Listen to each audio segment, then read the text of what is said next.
Para sahabat yang terkasih, salam berkah dari Hong Kong, salam sehat untuk kita semua.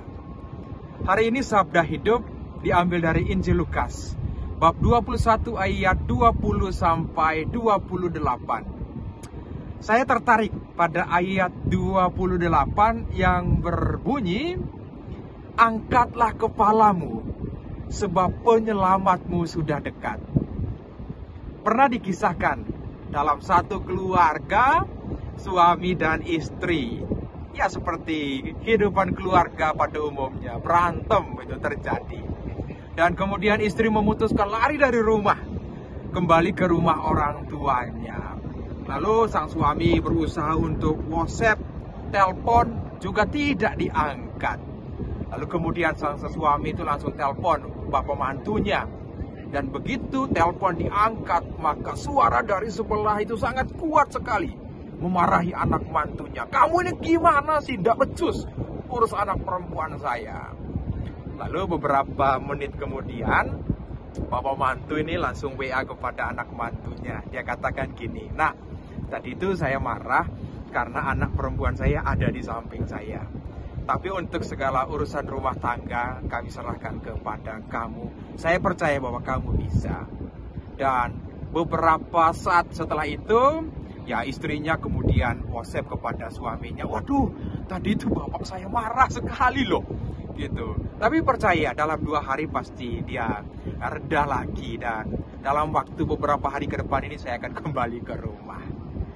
Dari kisah ini saya mau katakan bahwa kehidupan kita ini tidak terlepas dari yang namanya pertengkaran, yang namanya jatuh bangun, itu pasti ada. Boleh dikatakan bahwa kisah ini juga itu menjadi kisah dalam perjanjian lama, atau dunia saat ini tuh seperti dunianya zaman Nabi Nuh. Ketakutan ada, kecemasan di mana-mana, apalagi dengan teror sekarang. Situasi terakhir ini menunjukkan bahwa dunia akan kiamat. Ada ketakutan seperti ini. Dan pada zaman Nuh juga terjadi seperti itu.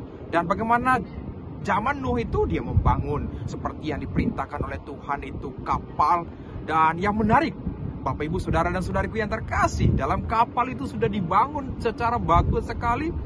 Ya, di dalamnya itu semua keluarganya ada, lalu kemudian binatang juga ada di dalamnya, dikumpulkan semuanya. Dan tidak ada pintu, tidak ada jendela di situ karena takut air bah itu masuk.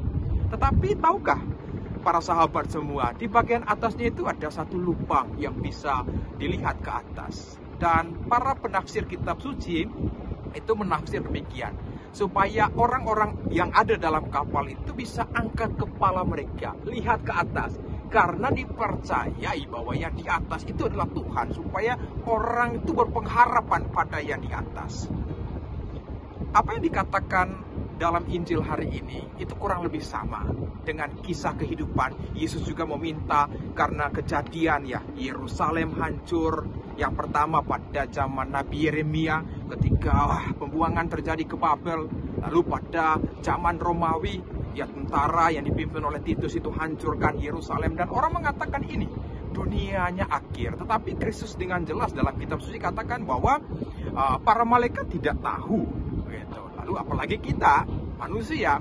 Karena itu yang diminta oleh Injil pada hari ini, tentu oleh Kristus sendiri, supaya kita angkat kepala kita, lihat ke atas. Ada pengharapan dalam kehidupan ini bahwa Kristus Emmanuel itu senantiasa berjalan bersama saya dan para sahabat. Ya mungkin hari ini kita nggak bisa angkat kepala karena beban kehidupan, beban ekonomi, kemudian sekolah anak-anak, atau juga begitu banyaknya persoalan dalam hidup ini. Satu belum selesai, muncul lagi yang lain. Seperti gelombang saja, ya seperti di pantai ini, kehidupan itu seperti gelombang. Ada ketakutan, kecemasan. Tetapi Injil meminta kita semua untuk angkat kepala. Karena Kristus itu ada, berjalan bersama dengan kita. Pengharapan kuat itu ada ketika kita sungguh-sungguh angkat hati kita kepada Tuhan. Percaya kepada penyelenggaraan Tuhan. Percaya kepada waktu Tuhan. Sebetulnya iman itu sangat sederhana. Yang repotnya itu adalah penafsiran kita.